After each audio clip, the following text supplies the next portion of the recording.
Hello, in this video I am going to show you some watercolor techniques. So before we begin, I wanted to give you the opportunity to get things set up so then you could follow along as you watch it. So what you're going to need is some sort of paper. I wrote mine on a sketchbook, so I separated it into 8 different squares so that I could put my 8 different techniques in there.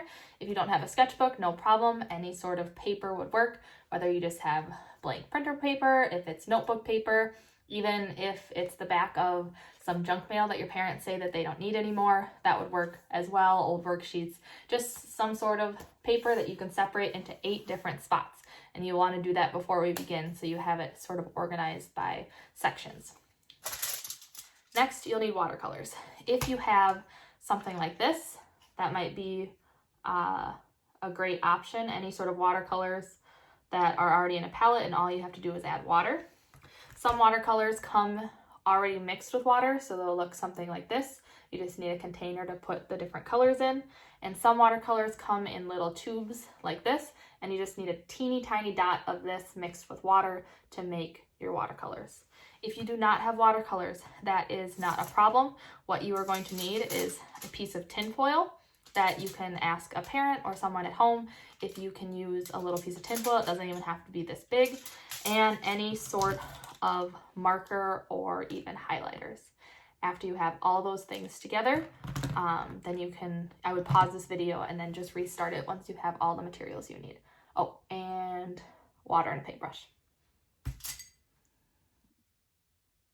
All right, now that you have all your supplies out in front of you and some sort of paper separated out into 8 different sections, we're ready to begin. Before I show you the techniques, I just wanted to give you a brief overview of using the watercolors. So I'm just going to set this other piece of paper out in front of me to show you how we can use those. So first, if you have a palette like this, pretty simple, just like the paints that we had at school, you are just going to put some water on your paintbrush, get your watercolors wet, and then paint with them. Depending on the amount of water you have, they'll get darker or lighter. So that one's a little darker. If I add more water, I could even do a lighter shade of that. If you do not have watercolors, but you have markers, you are in luck. I'm going to show you with a few different types of markers how you could make this work. So first of all, I have this pack of washable markers here. So I could just pick a color that I want. If I have a piece of tin foil, I just go onto the tin foil and create a little patch here of this red. And then I just add water. And now I've made my own watercolors. So that works with washable markers. If you don't have washable markers, but you still have some Crayola markers, same thing. Put some on the tin foil, clean out your brush a little, add water, and now I have my own watercolors again. If you do not have any sort of kid-friendly markers, but you do have Sharpies, I found that these would work as well. Same thing. Put some marker on your tin foil, add some water, and we have watercolors. As for Sharpies, you have to be really careful because as you know, they are permanent, so please make sure you have parent permission before you're using any Sharpies and you're being super careful with them. Lastly, if you don't have any sort of marker but you have a highlighter that you found, I found that putting a patch of highlighter down on your tin foil and adding water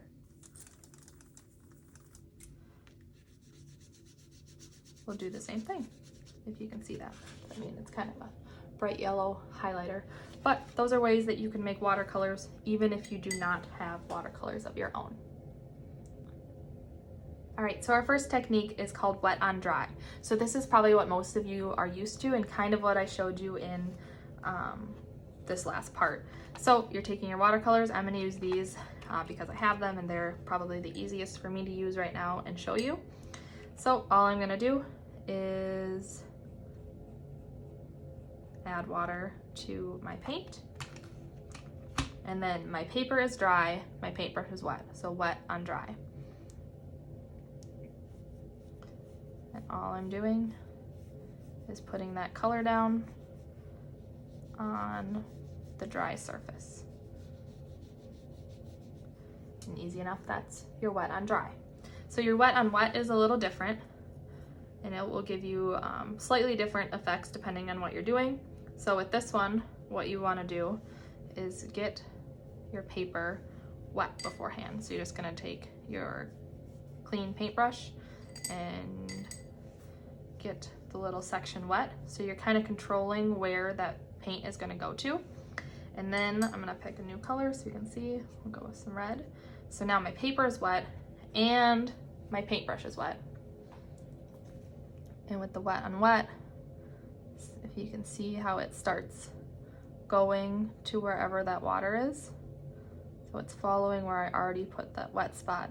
It makes it a little thinner and just has a little bit different look than the wet on dry. It tends to be a little lighter in color, but you could always go on over with a second coat if you want it to be darker. All right, and for our third technique, it's called gradient wash. So this is just using one color and trying to get from a dark color to a lighter color of it. So I'm gonna use this blue here. And I'm going to get the blue all wet so it's ready to go. And then what I'm gonna do is, I don't have a ton of water on here now, so hopefully I can get a darker blue.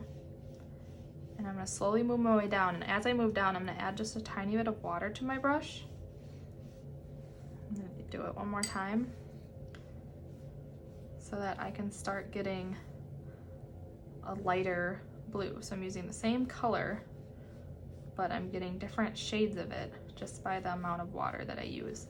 What you can even do at the end, I kind of got as light as I want, but I wish it was a little darker up there. So I can go back to the blue and add just another layer at the top just so I can get it a little darker. All right, and for our fourth one, it's called color gradient. So this is kind of going to be like the wash, but you're blending from one color to another instead of just lighter and darker of the same color. So I'm going to start with blue. I'm going to put my blue down on the top and slowly move my way down. And it does get a little lighter there in the middle. And then I'm going to switch to a new color. It's best to use a color that's next to it. If I'm mixing blue and orange, I'm probably going to end up with a brown color. So if you do colors that are next to each other on the color wheel, you'll end up with a prettier mix in the middle. So I'm going to put my purple down on the opposite end and then slowly move into the blue while it's still wet. So then those colors are blending into each other.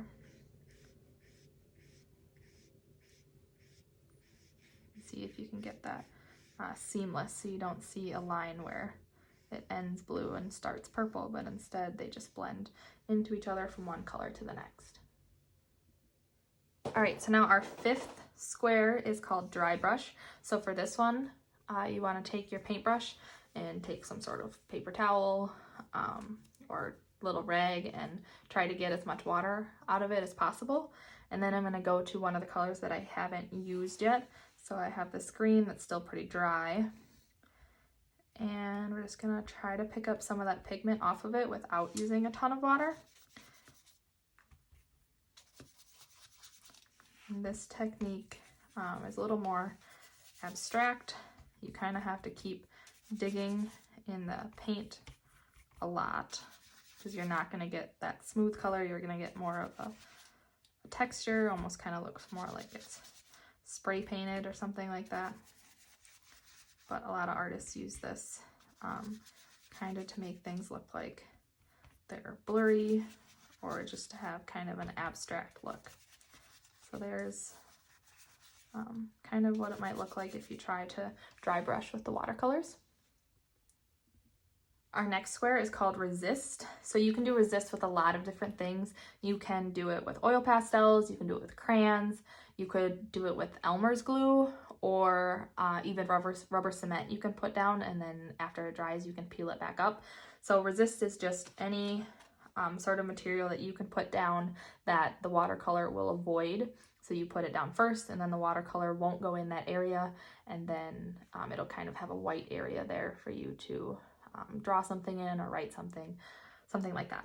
So I have a white oil pastel. The thing about this is you can't really see what you're doing, so you just have to hope that it turns out okay. So I can slightly see it. It's a little more creamier color than the paper. So I'm just gonna write on there. After I have my writing, I'm going to watercolor on it. Let's see, I'm gonna go back to some orange. I'm gonna add a little bit more water because I just want it to be a little lighter than that. And if I put that over my oil pastel, it will show through what I wrote before. All right, so the 7th technique is adding salt. So if you can ask an adult in your house if you could use just a little bit of salt, it's really just like a pinch of it for this small technique. You might need a tiny bit more if you're making maybe a bigger painting, but you really don't need a lot.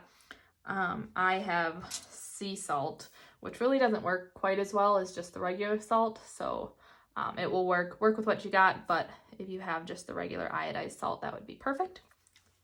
And what you're gonna do is just put some color down. So I'm gonna put some purple down. I'm gonna add a little bit of water so I can lighten up maybe an area over here. And while it's still wet, you have to do it quick so you don't want it to dry. I'm gonna shake some salt. I don't want to put too much. Just a little amount of salt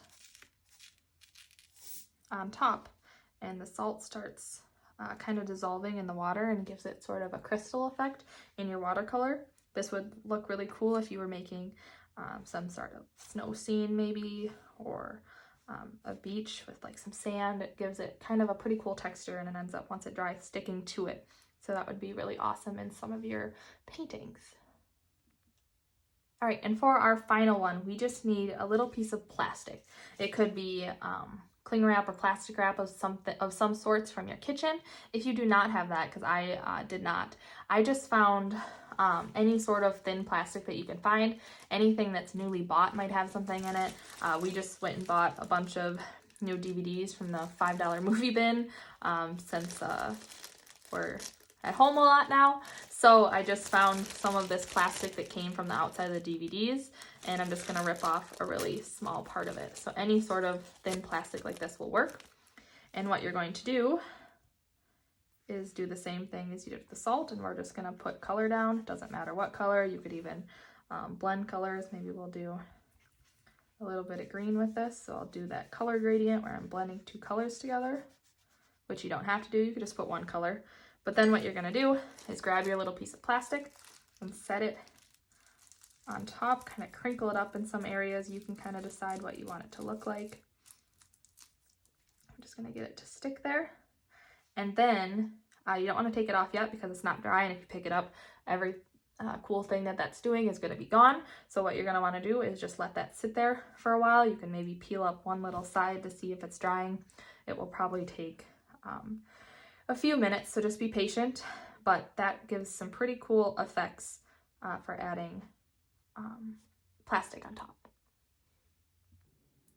I wanted to jump back on here and show you how the one with plastic turns out after you wait a little while and then take it off. It's been about 20 minutes since I've done this, so if I check out the plastic, I can slowly lift it up and see that a lot of it has started drying.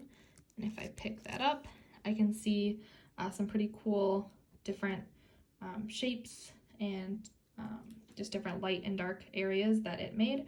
And then here's a close-up of some of the other ones. My sea salt didn't work that great. I would recommend just regular salt if you have it available. There's my resist, the brush, the dry brush.